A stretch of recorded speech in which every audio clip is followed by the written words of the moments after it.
lirangirira era lyaniriza bannayuganda bonna abato emyaka emito okwegatta mu general recruitment exercise ey'omwaka guno 2026. Tulina levels nyingi zetwagala mu recruitment drive eno. Abasomye mu disciplines nyingi z'enjawulo naye n'abalala betusobola okuyita regular forces oba general qualifications okujja okwegatta ku kibinja kya UPDF. Abantu betwagala nga recruitment negenda kutandika 10th of June. Twetaaga nga oyina ebyetaagisa okuli nti olina okubeera Munnayuganda ate ng'olina national identity card. Ekyokubiri, olina okuba nga oli mulamu bulungi era ng'oli mugumu. Lwakuba bwe tuba tuli ku ruutinga tujja kutwala abo betunaaba tufunye tubayise mu buwaayirizo bwa medical examinations n'ebirala. Olina okubeera Munnayuganda ow'empisa era ng'ogoberera amateeka agw'eggwanga era nga tolina criminal record yonna. Ekirala, bonna abaagala okutwegattako balina okuba nga balina ebbaluwa ezibawandiikiddwe kuva ku LC1, LC2, LC3 ne Gombolola Internal Security Officer oba District Internal Security Officer, office ya RDC. Era aba-applyinga balina okuba nga bava mu kitundu ekyo bwe bafunye ebbaluwa z'aba LC ne DISO ne RDC. Bwe tunaaba tuli ku routines abantu bano bigenda kubeera applications zigenda kubeera online. Baziyita kalimagezi. Abantu bajja kuteeka application zaabwe ku mitimbagano. Bajja kuteeka application zaabwe ku mitimbagano ya UPDF eyitwa recruitment.updf.go.ug. Ejja kuba egulwawo okutandika n'ennaku 10 mpaka nnaku 24 za June 2026.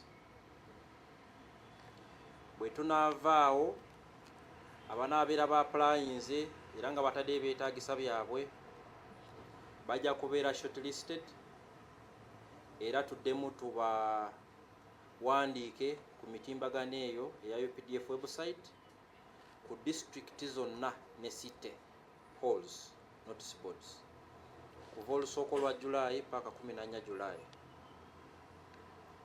Ate nga physical recruitment mu districts ne cities ez'enjawulo ejja kuba etandika ku nnaku nga 2 za July paka olusooka lwa August 2026. Bwe tuba tuli ku ruutinga abantu betujja buli mu district tujja kuba tugoberera calculations eza Uganda National Population and Housing Census 2024. Kyekijja otulaga abantu bameka betujja mu buli district oba city. Abantu betwagala ku recruitinga kuwegatta ku UPDF nga bwe nabagambye bali mu bitundu bya njawulo. Tusooka n'aba general recruits abajja kuba balina certificates eza Uganda Certificate of Education oba O level ne Uganda Advanced Certificate of Education nga balina okuba balina emyaka 18 paka 22 ate bya senior 4 oba senior 6 omwaka 2024 ne 2025. tujja kwetaagayo information communication technology specialists abalina masters, abalina degree ne diploma mu bukugu obwo bwa ICT. Tujja kwetaagayo ba engineers and logistics experts nga balina zi masters, zi degree, zi diploma ne certificate n'emyaka 3 ye experience mu bukugu bwa engineering and logistic management. Tujja kwetaagayo ba aviation professionals, abavuzi b'ennyonyi nga ba pilot instructors, ba pilots, aba engineer alabirira ennyonyi, aba aircraft controllers n'aba meteorologists. Tujja kwetaagayo abana Uganda mu bitundu by'okwe services mu bitundu by'obulamu health workers. Tujja kwetaaga ba specialist doctors nga balina masters degree, ba medical officers, ba pharmacists, ba nurses ne ba allied health workers. Tujja kwetaagayo abakugu mu by'amateeka nga balina zi degree ne legal practicing certificate ne myaka wakiri 5 eya practice mu bintu by'amateeka. Tujja kwetaagayo abasomesa aba secondary school ne ba primary school, ate bonna nga balina kuba balina zi degree. Tujja kwetaagayo n'ab'emizannyo ba sports personnel abalenzi n'abawala myaka 18 ku myaka 3. Era bw'oba nga wali wegaseeko mu competition yonna ya national sport wano mu ggwanga lyaffe era ng'olina obujulizi, kijja kubeera kikwongerako amaanyi nti tukutwalire ddala ojo shiningire mu UPDF.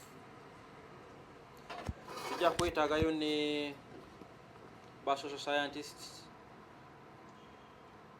oba abakugu mu bintu by'embeera y'abannansi nga balina zi degree mu social sciences ne psychology. Tujja kwetaagayo n'abayimbi. Tulina UPDF band, tulina arts mu UPDF, tulina department gye tuyita UPDF sports and culture. Bw'oddako culture tulina ba band, tulina entertainment groups, cultural troops n'abalala. So oba oli muvubuka ng'osobola ebintu bino naye kyenjagala okukubiriza bannayuganda bonna nga tutandisa recruitment exercise eno, ekisookera ddala recruitment eri free of charge, tetwetaaga ssente. Muntu bw'ajja n'akusaba ssente oyo mukyamu era muloope, era bwe tukukwata ng'oli fraudster ng'ogezaako okujja abantu ku ssente, tujja kukwata tukuvunaanye mu mbuga z'amateeka nga tukubira amateeka g'eggwanga. Tukubiriza abaana b'obuwala mu bintu byonna bye mbasomedde wano bye twagala okurikurutinga, abamiitinga criteria ezo baveeyo bajje batwegatteko ku ggwanga. Buli mwaka abaana b'obuwala babeerako ne kwota yaabwe. Emirimu egya UPDF gigenda gigaziya, twetaaga abakyala. Bw'oba olina obuwairiza obwetaagisa n'emyaka ng'ogituukiriza oli mulamu bulungi, tukubiriza abawala bajje batwegatteko mu UPDF. Akalala akawairo ke njagala kubiriza bannayuganda nti abo bonna bagenda okujja kubeera recruited, tusabye empapula ez'okusoma tusabye ebbaluwa z'aba LC ne ba DISOL n'abalala tuleetere empapula entuufu, authentic documents. Bw'onooleeta ebintu ebijingirire oba ebitali bituufu tujja kukwata era tukuteeke mu mbuga z'amateeka. Tweyanziza bannayuganda bonna emyaka gino gyonna abazi batwegattako ku UPDF, abazi batuwagira nti UPDF gye lyammwe, tubasiima obuwagizi, tubakkiriza mujje mutwegatteko tusaavinga eggwanga lyammwe. Era ffe nga UPDF tusigala twekubidde ku musingo gw'empisa ogw'okwagala eggwanga lyaffe n'ensi yaffe okutwaliza wamu nga East Africa ne Africa. Neyanziza.